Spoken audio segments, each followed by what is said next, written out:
Hello दोस्तों, तो आज हम जानेंगे क्लास 8 एक्सरसाइज 13.2 का क्वेश्चन नंबर एक कहता है एक समलंब चतुर्भुज पी क्यू आर एस के कौन पी और कौन एस समकोण है।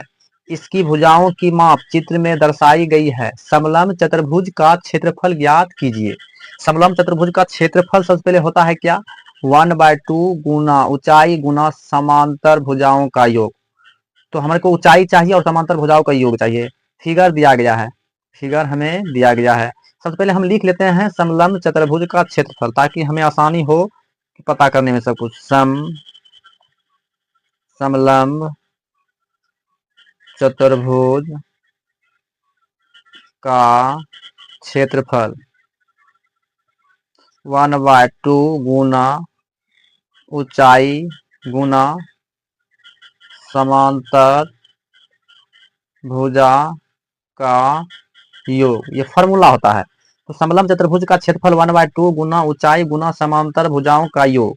हमें चाहिए ऊंचाई और हमें चाहिए समांतर भुजाओं का योग। आकृति में तो दिया गया है सभी का माप, लेकिन ऊंचाई इसमें से होगा क्या। ऊंचाई के लिए देखिए कोण पी और कोण एस समकोण है। कोण पी और कोण ये एस है, ये एस है, समकोण है।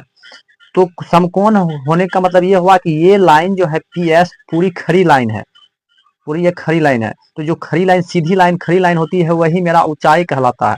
ऊंचाई दिया गया है। कोई कोई समलंब चतुर्भुज में ऊंचाई नहीं दिया जाता है, लेकिन इसमें क्या कह दिया है कि कोण पी और कोण एस समकोण है। समकोण है तो वह सीधी लाइन होगा, और सीधी लाइन होगा तो वही मेरा ऊंचाई होगा। ऊंचाई मेरा 12 सेंटीमीटर है। और समांतर भुजा समझिए क्या होता है। समांतर भुजा ये पी क्यू और एस आर है समांतर भुजा, ये दोनों। समांतर का मतलब ये होता है कि इस दोनों रेखा के बीच की दूरी आपस में समान होगी, तो वह समांतर होगी। ऐसा नहीं है कि ये 20 सेंटीमीटर है तो ये भी 20 होगा।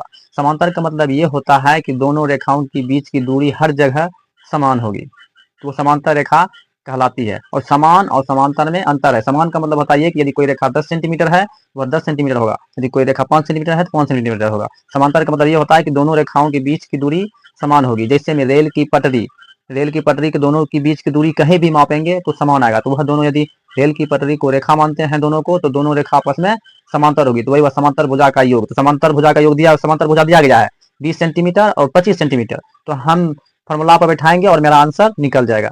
1/2 गुना ऊंचाई दिया गया है 12 सेंटीमीटर, तो 12 बैठा देंगे, गुना समांतर भुजा का योग। एक समांतर भुजा है 20 और दूसरा है 25, बैठा दिए। बैठा देने के बाद अब क्या करेंगे, इसको हल कर लेंगे। 1/2 हो गया, गुना 12 हो गया, गुना 20 और 25 को जोड़ेंगे तो 45 हो जाएगा। 5 0 5 2 2 4, 2 से काटेंगे, 2 6 के 12, तो 6 गुना 45, और 6 गुना 45 करेंगे तो 6 पंचे 30 के 0, 6 पंचे 30 के 0, बाकी 3, 6 चौक 24 और 24 3, 25 26 एक हो जाएगा 27। यानी समलंब चतुर्भुज का राइट आंसर हो जाएगा 270। यही राइट मेरा आंसर हुआ। आई होप आपको समझ में आ गया होगा। यदि आपको समझ में नहीं आया तो वीडियो को पुनः देखें, और यदि हमारे चैनल पर आप नए हैं तो चैनल को सब्सक्राइब